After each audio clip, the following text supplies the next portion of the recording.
Olá pessoal, aqui quem fala é o engenheiro agrônomo André Futman do canal Planta Sem Mistério e blog Orquídea Sem Mistério. Bom pessoal, vocês estão vendo aqui os vasos de machixe como estão? Olha que beleza, já estamos mais ou menos quase praticamente um mês após a germinação, né? Um mês após o plantio, germinação. E vocês estão vendo como as plantas já deram uma boa desenvolvida, né? Olha como estão bem bonitas, estão bem desenvolvidas e já estão começando a espalhar sua ramificação. Então, hoje o vídeo aqui será sobre os cuidados gerais do nosso machixe e o início do tutoramento da planta, beleza? Então, vamos começar a preparar aqui, vamos começar o vídeo. Vamos lá?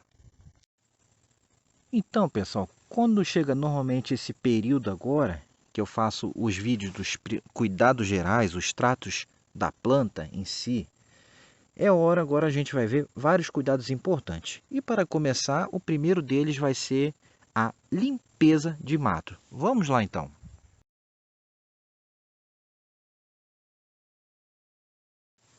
Bom, como sempre, né, pessoal, é fundamental manter a planta livre da competição do mato, pois ele atrapalha e pode abrigar pragas e doenças indesejáveis para a nossa planta, além de competir por nutriente e água. Então, a gente sempre vai, mesmo em vaso ou no chão, tem que estar fazendo a limpeza periodicamente. Então, tire o mato.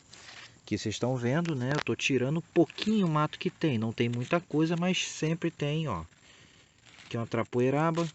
Sempre tem alguma coisa que não é desejável. Beleza? Ó, tá aqui.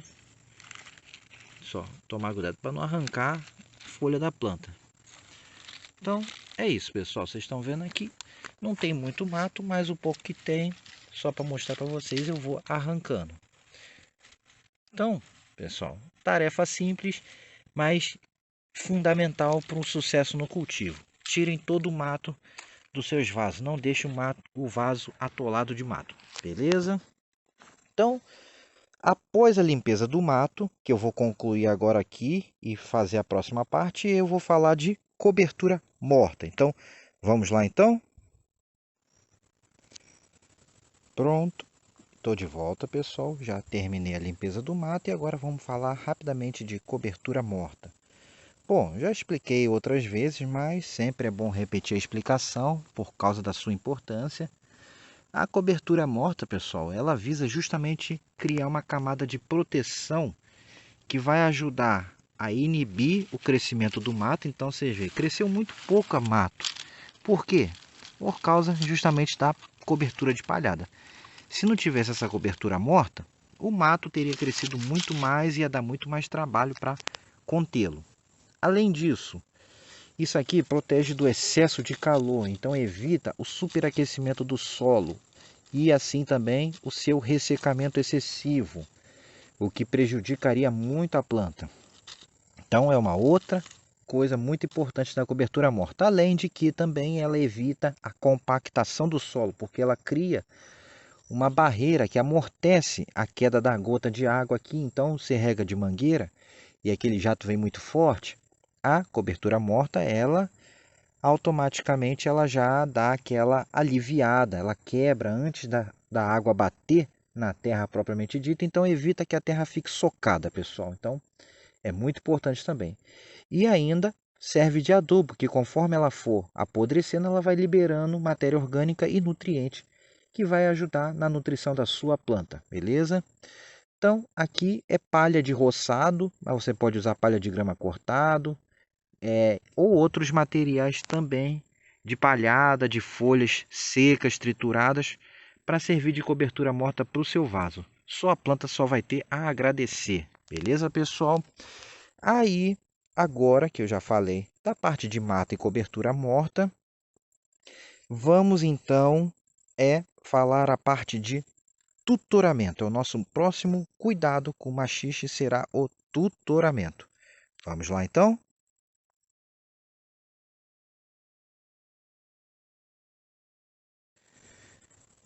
Tutoramento, pessoal. Bom, nesse caso aqui, vocês já estão vendo, ó, que o maxixe, ele está o quê? Ele já está ramificando, ele tem várias brotações crescendo para todos os lados. Tem modelos que fazem a poda dos ramos, deixando apenas o principal e dele saindo as ramificações, e tem modelos em que você não faz a poda. Eu aqui vou fazer o seguinte, pessoal. Eu vou trabalhar com poda e sem poda. Como são 4 plantas, 2 de cada, então uma eu vou podar e fazer a condução de um ramo apenas e dele sair as ramificações, e outro eu vou deixar ao natural, e a gente vai então comparar as produtividades das plantas para ver o que é mais interessante fazer, se é com poda ou sem poda, beleza?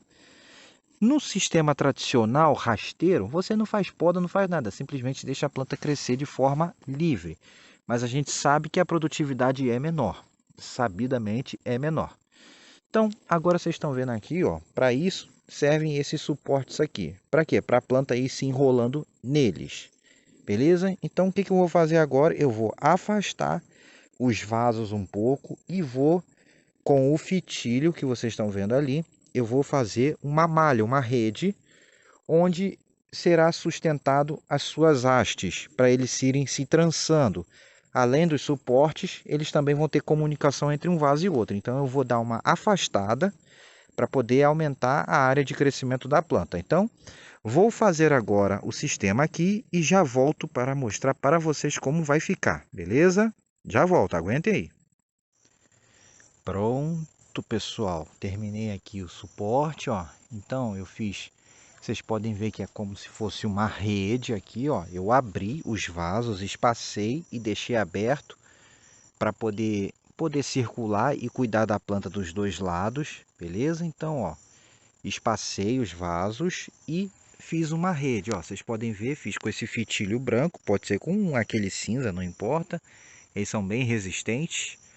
E ó, então aqui eu fiz uma rede, pessoal, para poder ir escorando, tutorando o nosso maxixe.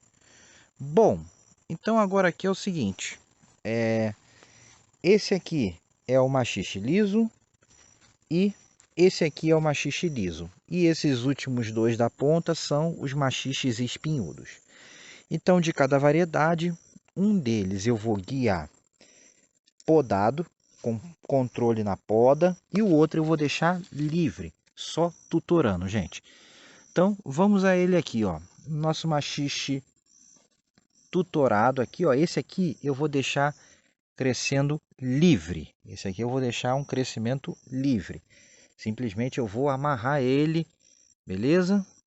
E o outro aqui agora eu vou fazer o controle de poda. Ele está um pouco menor, então, ó, deixa eu ver aqui, eu vou selecionar apenas o ramo principal para crescer, que é esse ramo que está crescendo para cima.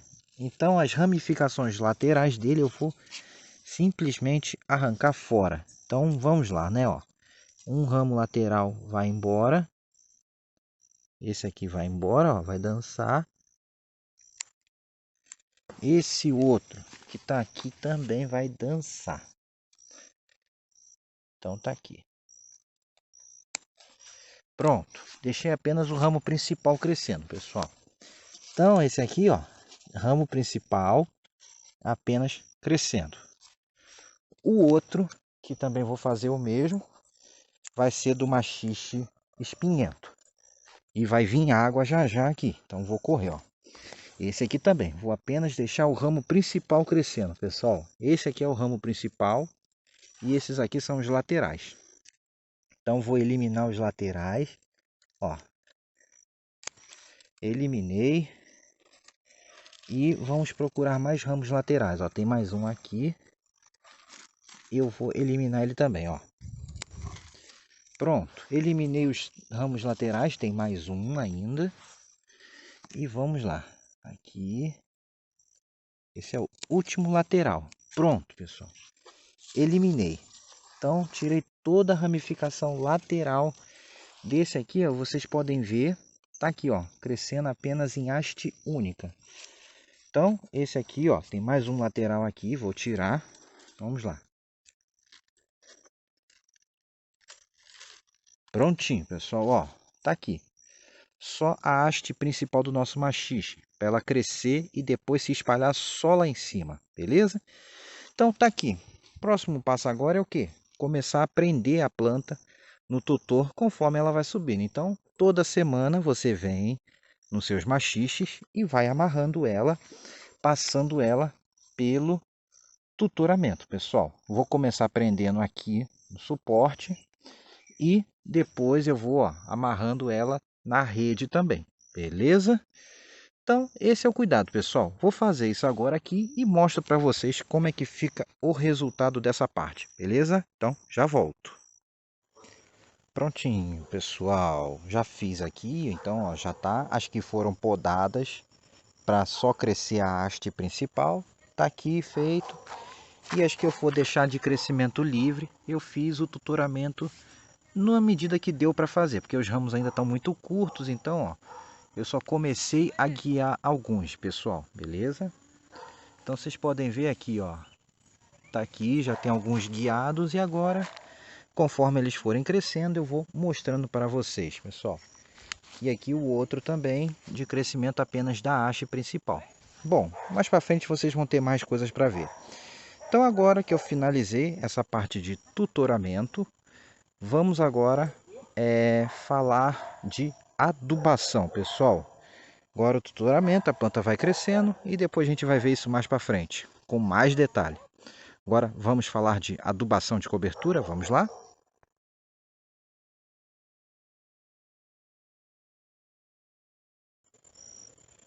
Pronto, agora vamos falar de adubação de cobertura, pessoal. Bom, como qualquer cultivo que a gente vai fazer, além da adubação de plantio, que foi descrita no início da série, no primeiro vídeo, vocês vão ver aí, quem não viu, veja o primeiro vídeo da série que está linkado aí na sua direita agora, que é preciso fazer as adubações de cobertura, o quê? Para poder a gente suprir as necessidades da planta durante o cultivo e assim a gente ter uma boa colheita, né? Que é o que a gente quer, uma boa colheita. Então, essa adubação de cobertura pode ser feita de várias maneiras. Mas no caso do maxixe, normalmente a gente vai fazer ela, vai iniciar essa adubação já próximo do primeiro mês de cultivo. Logo assim, primeiro mês, as primeiras 3, 4 semanas, né, de 20 a 30 dias após a germinação. Lembrando que ela leva mais ou menos uns 60 dias para começar a produzir os primeiros frutos de maxixe.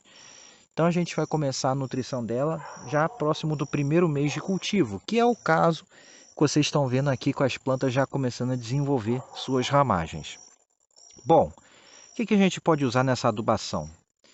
Nessa adubação, a gente tem que entrar com fontes que sejam mais ricas em nitrogênio, principalmente, e potássio também. Então, nessa fase agora inicial, o nitrogênio vai ser muito importante. A planta vai exigir muito nitrogênio e também uma boa quantidade de potássio. Aí, o que a gente pode utilizar como fonte desses elementos? E claro que outros elementos também são importantes. E normalmente, eles não são tão problemáticos quando a gente usa a adubação orgânica, beleza? Então, o que a gente pode usar de fonte para essa adubação de cobertura? Podemos usar esterco de galinha? Sim, podemos usar. É uma fonte ótima em nitrogênio. Tem uma decomposição relativamente rápida para padrões de adubo orgânicos. Podemos usar a torta de mamona? Sim, ele é excelente. Vocês podem ver aqui, ó. Isso aqui é a torta de mamona. É um adubo riquíssimo em nitrogênio. Ela tem cerca de mais ou menos 5% de nitrogênio, que é uma quantidade alta desse elemento para um adubo orgânico. Então, e é uma fonte que tem uma deterioração rápida. Então, ele libera relativamente rápido o nitrogênio para a planta. Então, sim, a torta de mamona é uma ótima pedida para a gente utilizar nas adubações de cobertura. Que no caso do maxixe aqui a gente vai fazer de 2 a 3 aplicações de cobertura. Depois a gente não aduba mais. Bom, podemos usar o bocache também? Sim, o bocache pode ser utilizado também como adubo de cobertura. Humus de minhoca é excelente também como adubo de cobertura. E chorume, vocês podem estar utilizando chorume também como adubo de cobertura também. Chorumes, adubos orgânicos líquidos. Também podem ser utilizados como cobertura. E para quem quer utilizar adubos normais, adubos minerais, a gente tem a opção do 10-10-10, do 30-10-10 também podem ser utilizados. São adubos que nessa fase precisam ter um teor mais alto de nitrogênio e de potássio e não é tão necessário agora nessa fase o fósforo, uma vez que o elemento fósforo, o nutriente fósforo, a gente fornece na fase de plantio. Bom, então pessoal, que tem várias maneiras da gente fazer. Então, o que eu vou fazer aqui no meu caso, e que também eu vou recomendar porque funciona bem. Eu vou utilizar a torta de mamona aqui, como vocês podem ver, e vou utilizar de adubo mineral o salitre do Chile. Eu gosto do salitre do Chile porque ele tem um bom teor de nitrogênio, ele é um bom adubo nitrogenado e potássio, ele é 15,015, mas ele, por ser uma fonte natural de adubo mineral e ser um nitrogênio do tipo nítrico, ou seja, ele não vai acidificar o nosso solo, nossa terra, que nesse caso é o que a gente não quer, que a terra fique muito ácida. Então, eu não gosto muito de utilizar os adubos minerais convencionais, aqueles NPKs da vida, porque eles acidificam o solo e com o tempo ele deteriora e você não consegue cultivar mais nada direito ali. As coisas não começam, não conseguem crescer direito. Então, vamos lá. Basicamente, como é que eu vou fazer? Dosagem. Do adubo orgânico para esse tamanho de vaso aqui, eu posso pegar uma mão assim, dar mais ou menos umas 2 a 3 colheres de sopa bem cheias, e eu vou colocar aqui. Por que eu não vou colocar muito? Porque eu vou fazer uma segunda adubação depois. Então não adianta colocar tudo na primeira, porque vai ter desperdício. Então eu vou pegar uma mãozinha cheia aqui, ó, que dá mais ou menos umas 2, 3 colheres de sopa, e vou colocar de torta de mamona, beleza? Já coloquei, sempre colocando beirando as bordas do vaso. E o salitre do Chile, gente, eu vou colocar 2 colherzinhas dessa aqui de chá. 2 colherzinhas mais ou menos dessa daqui, ó. Sempre na borda aqui. Nunca jogue no pé da planta para não queimar. Normalmente ele não queima, mas nunca no pé da planta. Então, ó, beleza.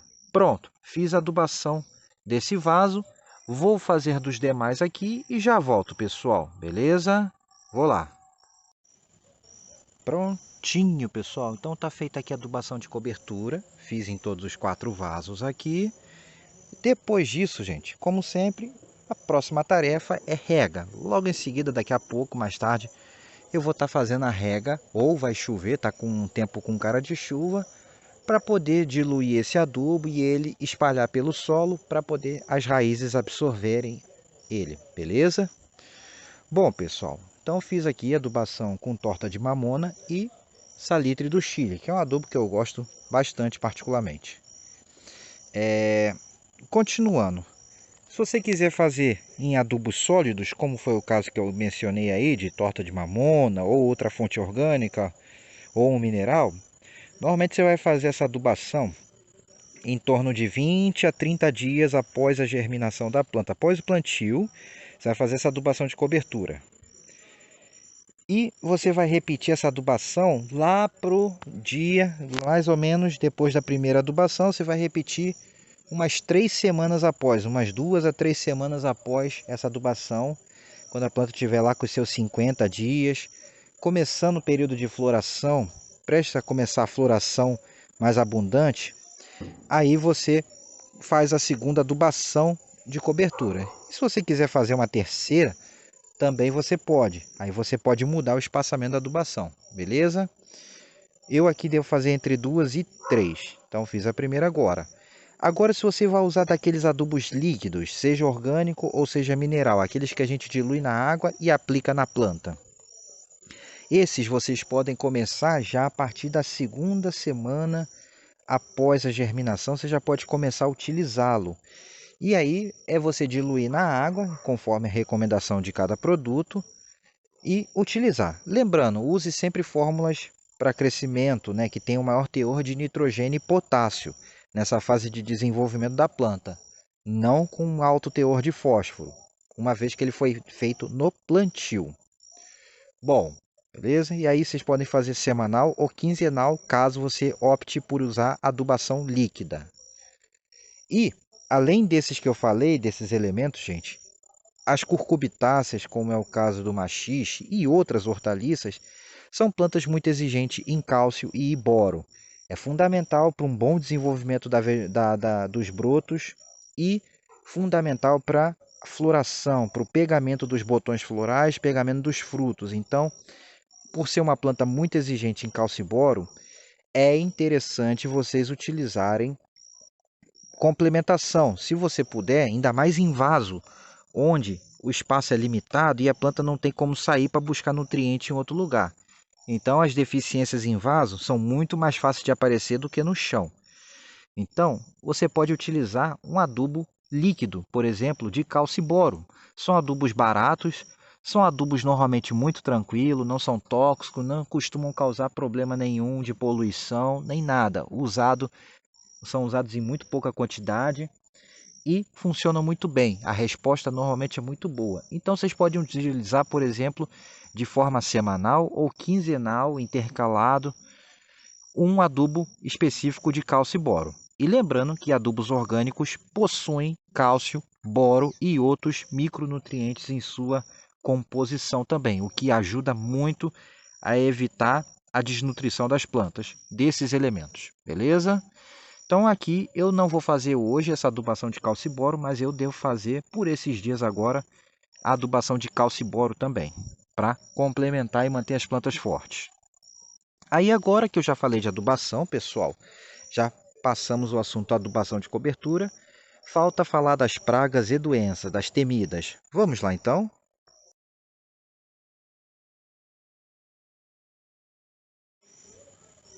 Pragas e doenças, pessoal. Bom, o maxixe em si é uma planta bem rústica. É uma planta que, bem cultivada, normalmente ela é bem resistente ao ataque das pragas e doenças, mas ela é atacada também por pragas e doenças. Dentre quais nós temos os pulgões, que são muito comuns, as cochonilhas, sendo que os pulgões normalmente atacam a parte nova, as brotações e flores da planta. Então vocês têm que ficar sempre de olho e observar as brotações, ok? Cochonilhas também podem atacar nosso maxixe. Lagartas, como as próprias brocas das curcubitáceas, podem atacar o maxixe, né, que é a lagarta diafânia, que ataca muita abóbora, pepino, enfim, pode atacar o maxixe.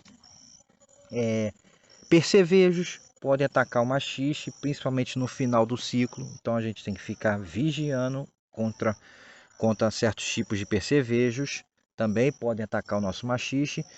E aqui eu tô tendo um pouco de mosca branca. Não sei se vocês vão conseguir ver. Começou a querer aparecer um pouquinho de mosca branca, que é outra praga enjoada. Ah, tinha uma agora aqui que voou. Deixa eu ver se eu acho para vocês uma mosca branca aqui. Mas elas são muito ligeiras, então nem sempre é muito fácil de ver. Mas começou a aparecer um pouco. Ainda não causou danos sérios, mas eu já estou acendendo o sinal de alerta aqui e já vou ter que dar um jeitinho nisso, beleza? Então, pessoal, várias pragas, normalmente pragas que atacam outras plantas também, podem atacar o nosso maxixe.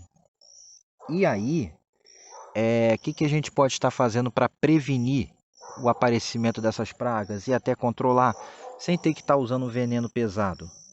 Podemos usar aquela boa e velha receita que eu costumo passar aqui de uso do óleo de nim ou óleo mineral, mas o óleo de nim acaba sendo mais interessante, misturado com detergente neutro e um lagarticida. No caso, o lagarticida é o lagarticida biológico Dimipel, ou para quem tem acesso, o Dipel ou outros à base de Bacillus thuringiensis. O interessante é porque ele é um lagarticida biológico, então ele não prejudica o ambiente, não prejudica a nossa saúde, nem dos animais, dos outros animais, nem nada. Bom, e você utilizando ele misturado com o óleo de nim e o detergente neutro, você aumenta o espectro de ação. Então, em vez de ser só um inseticida para lagartas, você misturando outros produtos que têm ação contra outros insetos, você acaba aumentando em cada pulverização o espectro de ação daquele pulverizado que você utilizou. Então, funciona muito bem, você pode estar utilizando preventivamente, semanal, quinzenal, beleza? E vai funcionar muito bem, vai prevenir mosca branca. Se você pega bem inicial como está aqui, você consegue evitar que a mosca branca se instale, você consegue evitar os pulgões, as cochonilhas, as lagartas e outros insetos indesejáveis, as vaquinhas também, que aqui eu não tenho, mas muita gente tem. E assim você consegue manter o seu cultivo livre dessas coisas enjoadas até o momento de colheita. Dentre as doenças, nós temos também várias doenças que podem atacar, como antracnoses, como manchas foliares diversas, cercóspora, oídios, que podem atacar, e várias doenças. Esses detalhes de doenças e pragas com nomes e tudo, eu vou deixar material por escrito na descrição do vídeo, que vai detalhar melhor essas doenças e descrevê-las e pragas também, beleza? E aqui eu só estou dando uma pincelada rápida. Então, nós podemos estar utilizando como prevenção dessas doenças a cauda bordaleza, mas por se tratar de curcubitácea, pessoal, que é uma planta sensível a cobre, então aqui eu recomendo usar dosagem mais baixa do que o recomendado normalmente para a cauda bordaleza. Por exemplo, se você vai fazer sua cauda bordaleza com 0,5%, meio por cento, que é 5 gramas do sulfato de cobre e do cal por litro, você pode fazer a cauda normalmente e aí você, em vez de diluir ela para 1 litro, como recomenda, você dilui para 2 ou para 3 litros. Uma cauda bem mais fraca. Aí você não vai ter problema nenhum, beleza? Aí você pode utilizar preventivamente também para evitar as principais doenças do machixe, ok? E também o próprio cultivo tutorado já vai evitar muito dos problemas de pragas e doenças, porque as plantas vão ficar mais altas, mais espalhadas e mais arejadas, mais ventiladas. Então, o próprio ambiente do tutoramento já vai fazer um controle natural de várias doenças e facilitar o manejo das pragas também. Coisa que no cultivo rasteiro é mais difícil, o controle. E as doenças atacam muito mais, beleza? Produtos à base de enxofre, não utilizar. Curcubitáceas são sensíveis a qualquer produto à base de enxofre. Então, não recomendo o uso de nenhum produto à base de enxofre para esse tipo de planta, ok? E, pessoal, por hora era isso que eu tinha que falar sobre a planta. No mais, eu vou voltar agora quando for fazer os demais cuidados e chegar o momento de floração. Quando chegar a parte de floração, segunda adubação de cobertura e continuação do tutoramento, pessoal. Então, nos veremos nessa etapa. Se gostaram do vídeo, deem aquele joinha. Vamos cultivar machixe, é uma planta fácil, produz muito, vocês vão ver. E, no mais, um forte abraço a todos e não deixem de se inscrever no canal e ativar o sininho para receber as atualizações. Agora eu fui. Tchau, tchau a todos. Tchau, pessoal. Fui.